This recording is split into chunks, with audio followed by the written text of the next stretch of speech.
It's a knowledge economy, but how does a company market itself when knowledge is its stock in trade?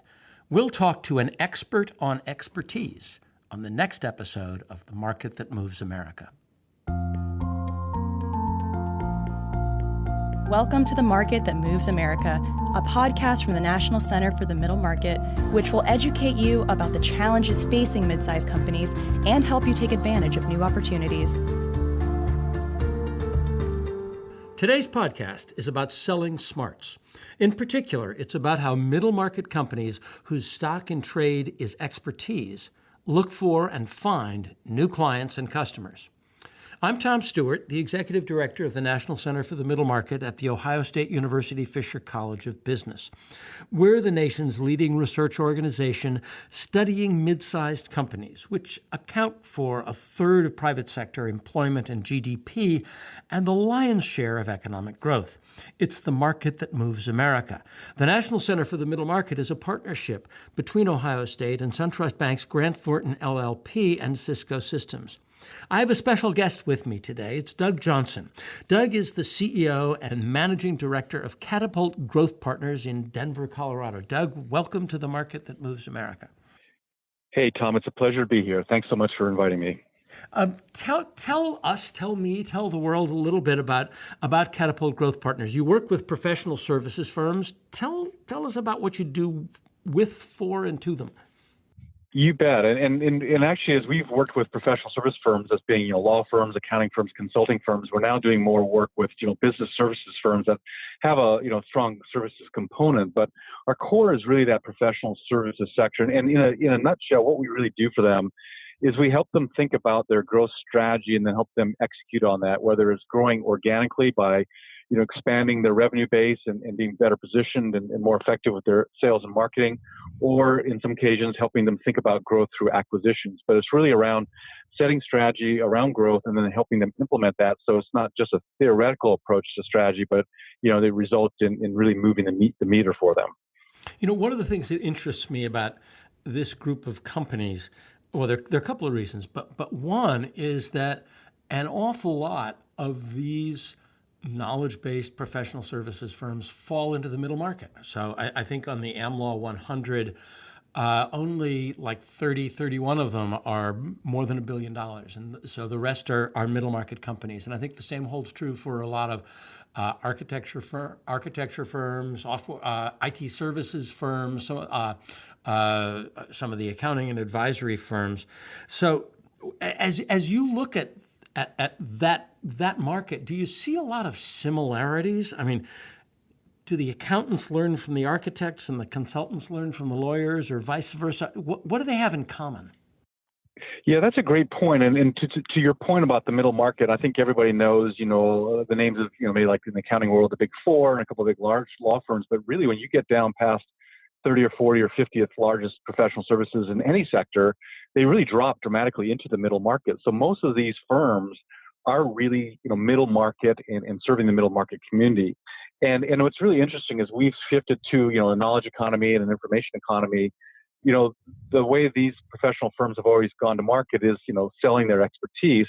And I think that's a really transferable lesson for other companies in the middle market. And you're right, amongst the professional services firms, they are learning from one another. I think there's been an evolution. I think the consultants have always been a little bit on the leading edge, on the tip of the spear in terms of being more innovative and being creative. They have more latitude to think about solutions and kind of creating some opportunities, and then really trying to convince clients that there's a need and an issue there.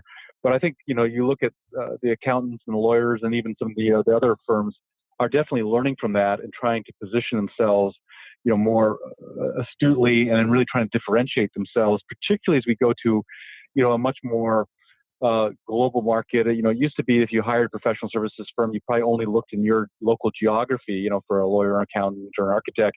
Now, given the economy we live in, you can search for anybody anywhere in the world. So how do you differentiate? And I think that's the lessons that are really valuable here is, in a crowded marketplace where things are getting commoditized, how do these firms differentiate and really kind of rise to the top?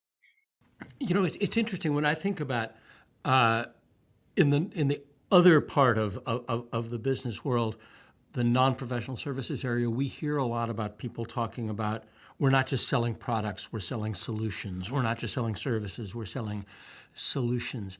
And it seems to me that when a company or a firm goes to market by saying, hire us because we're really smart, hire us because we really know stuff, that they often miss the solutions part. Just because I have a high IQ doesn't mean that I can actually solve your problem or understand your problem. And so how do you make that bridge, I guess, between we've got the smartest lawyers in town to we've got the best lawyers in town for you? Yeah, and that's such a great point, because I think, every kind of business these days is getting more attuned to the fact that they offer more than just a product. There's services, there's customer experience wrapped around that, even if you're selling a tangible product. And so I think more and more companies are realizing that, it's about that customer experience. It's about the knowledge and expertise we bring. And I think, the professional services firms have begun to realize that they can no longer be generalists. They have to be really focused and really experts in certain areas so they can truly demonstrate to a potential client, if you're hiring a lawyer for a certain thing, not only do I understand your industry, but I understand that, the size of company you're in, I understand the dynamics of the marketplace. And by the way, I've worked with 10 companies very similar to yours, so I really understand those issues. That's what makes me unique, as opposed to just being a smart lawyer, or accountant, or consultant. And I think, we're seeing this across the board with people that, as you said, trunking companies are now logistics companies. How do you wrap services around what was used to be a commoditized product and really differentiate it? And I think a lot of it is really understanding, that specific client base and really drilling down and getting more and more focus. It's always counterintuitive that the more narrow you get focused, more expertise you have, you actually grow more rapidly, and you actually are probably much more profitable. I think people tend to want to believe if you throw a wide net out there and cast a wide net, you'll catch all those fish. But usually, particularly in today's economy, people want to know, what are you really, really good at? What are you better than anybody else at? And how do you defend that? That's interesting. You're bringing up something that seems almost paradoxical, because when I talk to a lot of people in professional services firms, they may say, I really know, let's use a lawyer, stay with lawyers for a minute. I really know tax law as it applies to hospitals in Nebraska, right? Getting very specific. But at the same time, the firm often says, and not only that, I can bring you the whole firm, which is to say, not just my Nebraska healthcare tax law expertise, but I can bring you expertise from many partners across the country and across the world, which seems sort of like a bit of a mixed message.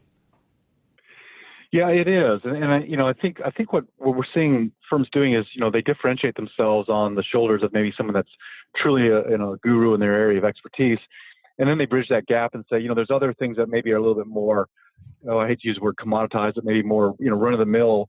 But because of my relationship and my knowledge, you're still going to use us for those other services. But I think customers are getting and clients are getting so much more sophisticated these days on any kind of buying purchase. I think about myself when I go out to buy a car or anything. I've done so much research. By the time I show up at the dealership, I probably know more about what I'm buying and the pricing and all the options than the salesperson does. I think that's affecting almost every business out there. The consumer is so much better educated and is entering into the sales funnel at different points than in the past. And so I think we have to be smarter and be able to sort of understand those issues and differentiate ourselves by really narrowing our focus and trying not to be and resisting that urge to be all things to all people. I think that's just getting more and more difficult to be a generalist in any category anymore.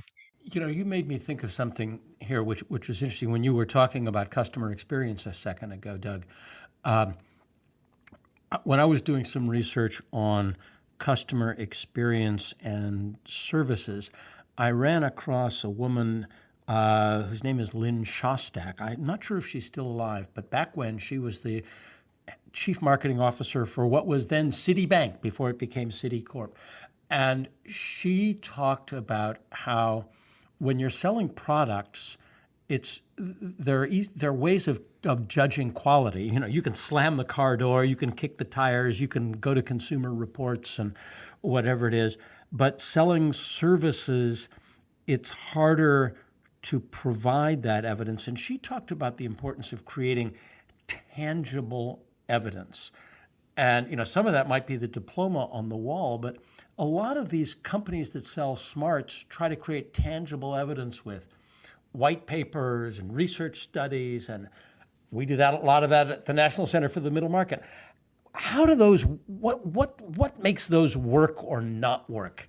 Sort of the thought leadership marketing. Yeah, and my disposition, I'll let you know, is I'm a very strong advocate of focus and thought leadership. The downside, though, is it's so easy today to publish, to do podcasts like we're doing, to do webinars, to put information out, that a lot of the material, a lot of the content that's being put out there is really mediocre, and it doesn't differentiate itself from the noise out there. I think it's raised the bar that those are great avenues to kind of help make a service tangible by helping people understand the experience of what it would be like to work with you, or how do you think about certain things, or what's your experience. So I think they can be very valuable. But, again, it takes a lot of energy and effort now that everybody's a publisher, everybody's a producer, to make your material stand out and be relevant. And again, I think it goes back to my earlier premise that the more narrowcast and more focused you are, the more relevant you can be. It's like you go to a doctor, if you've got an ailment these days, you don't want just a generalist. You want someone that knows that, that issue better than anybody else. And I think that's the challenge is, how do we really drill down and understand, what markets, are our unique area that we have the right to win and be different in. That's interesting. You reminded me of something that in one of my previous incarnations when I was working at Booz & Company, we had a partner who noticed something about the thought leadership behavior of a major consulting firm, which I won't mention out of kindness to them.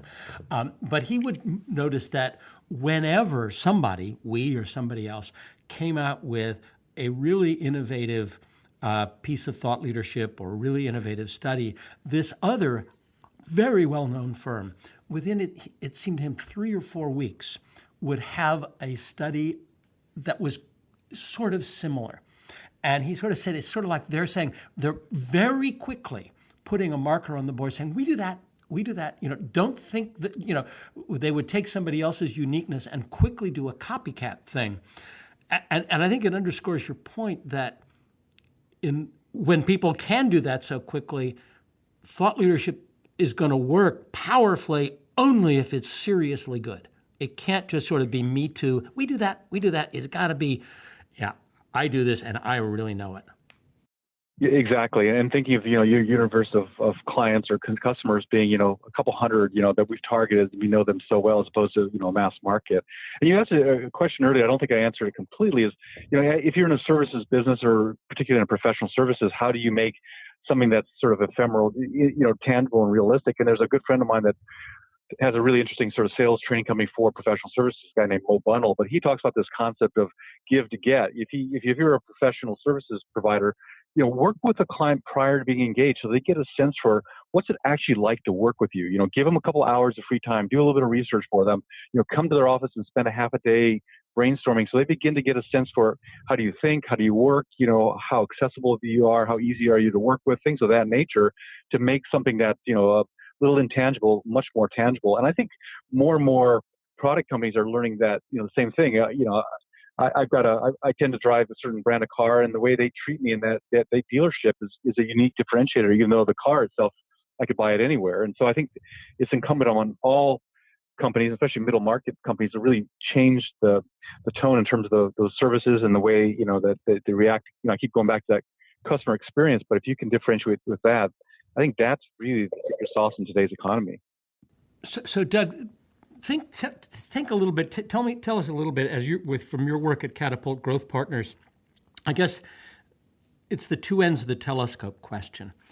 What are some of the things that these expertise selling firms and companies should learn from Campbell Soup and Procter & Gamble and Lexus and product selling companies? What are some of the things that the smart selling companies should learn from sort of traditional companies? And then I'm going to ask you to flip it again and say, what are some of the things that the traditional companies can learn from the intellectual capital selling companies? But start first with what these guys should be learning from Procter & Gamble and Campbell Soup and Colgate and all those other good guys. Yeah, that's an intriguing question because you think about that. If you're a professional services firm, let's say an accounting firm, they don't think much about brand. It's usually the name of those firms are usually a couple partners that strung their name together, and they don't really understand branding. Whereas if you're Campbell Soup or Procter and Gamble, I mean, you understand brand. I mean, one example is there's an organic cereal company called Kachi that puts out sort of organic stuff. I think they're owned by General Mills or something like that. But when they were acquired, they were probably a boutique startup. They were acquired. General Mills was smart enough to not to change the brand. So people buying that think it's an organic, product, but it's really owned by a large company. And same thing, I tend to drive Acuras, and I always refer to them as nice Hondas. My daughter said, "Well, what's the difference?" And I explained to her, how the Japanese car manufacturers had to differentiate their luxury brand, and that brand really does make a difference. So I think if you're in a services business, really beginning to understand that in this day and age, brand does matter. Maybe it didn't matter as much 30 years ago when people were searching for a professional service provider. They would just kind of, call people they knew in their community and say, well, who's a good lawyer? Who's a good accountant? But I think now that people search for you, across the globe on the internet, you really do have to have strong branding and understand what does that mean and how does that resonate with your customers. So something like Accenture's, high performance delivered has a brand message, whereas a card that simply says McKinsey and Company, that's itself a brand, but it's not as differentiated as actually McKinsey has a great brand, so maybe that's a bad example. But the work that Accenture has done in distinguishing itself with that sort of brand promise is almost something that they might have picked up from a consumer products or other traditional company. Yeah, and it's interesting. A lot of the professional firms are now, kind of going to the high-end luxury hotel chains like Four Seasons and saying, well, how do you treat your customers? What makes it so unique?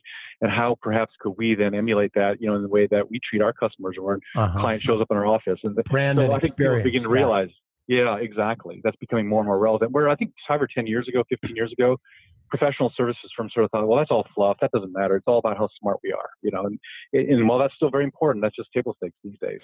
I remember, Doug, being at a conference that you put together where somebody was talking about work that he had done with a major law firm in which they did a whole bunch of attributes of great lawyers, and they ranged from really great knowledge of the law to really great bedside manner, I guess, and discovered that the clients sort of almost took the knowledge of the law for granted. I mean, that what was the differentiator was the quality of the relationship, and some of the stuff that the lawyers tended to overemphasize, to think that clients valued them much more for their skill, technical skill, and much less for the experience than it turned out to be the case.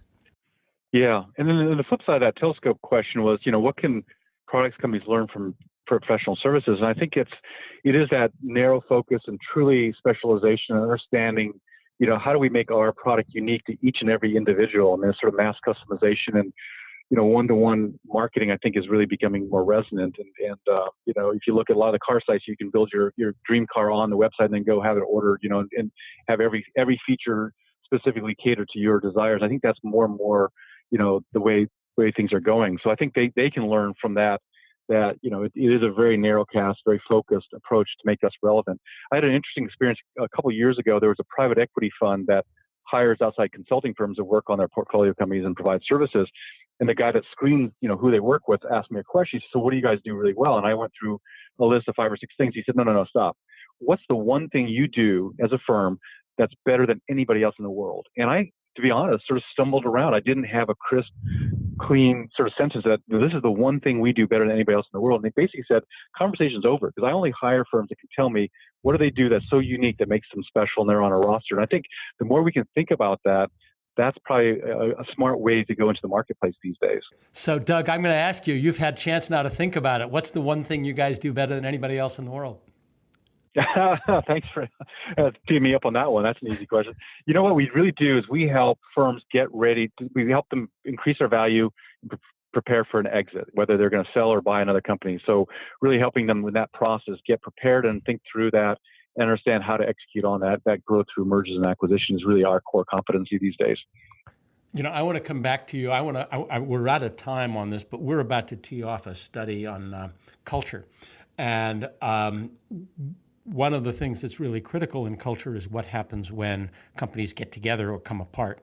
And I think it'd be really interesting to come back and have another conversation about M&A culture, or firm transition, let's call it, and culture, particularly when you're dealing with organizations like these where the capital, it goes up and down in the elevators every day, and so that the individual human embodiments of culture are so very critical. So can we make a date on that? Absolutely. You got a rain check on that one. I'd love to talk about that topic. It sounds, fascinating. Terrific. And with that, I think we are sort of out of time, and I want to wrap up a little bit. I think I know we've been talking about some of the issues that firms that sell expertise, whether they're professional services firms or others that go to market by talking about with their intellect, their foreheads leading, how they can do a better job of attracting and retaining customers. And we've talked about the importance of knowing what you're really good at, specializing very deeply, and creating a great customer/client experience that goes along with that. And then creating tangible, visible evidence of what you do, of why, of the fact that you do those things that you say you do. We've been talking with Doug Johnson, who is the CEO of Catapult Growth Partners. Doug, before we sign off, any last quick thoughts?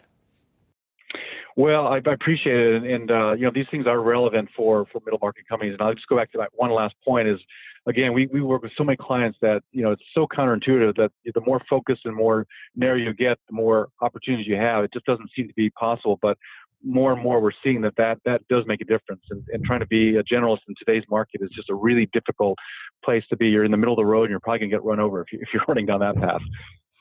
So thank you, Doug, and for more about Catapult Growth Partners and Doug Johnson, you can go to their website, which is catapultgrowth.com. And thank you all for listening to The Market That Moves America. Never miss a new episode. You can subscribe to the podcast on iTunes, Stitcher, Google Play, or wherever fine podcasts can be found. Or you can subscribe and learn more about us at the National Center for the Middle Market at our website, which is middlemarketcenter.org.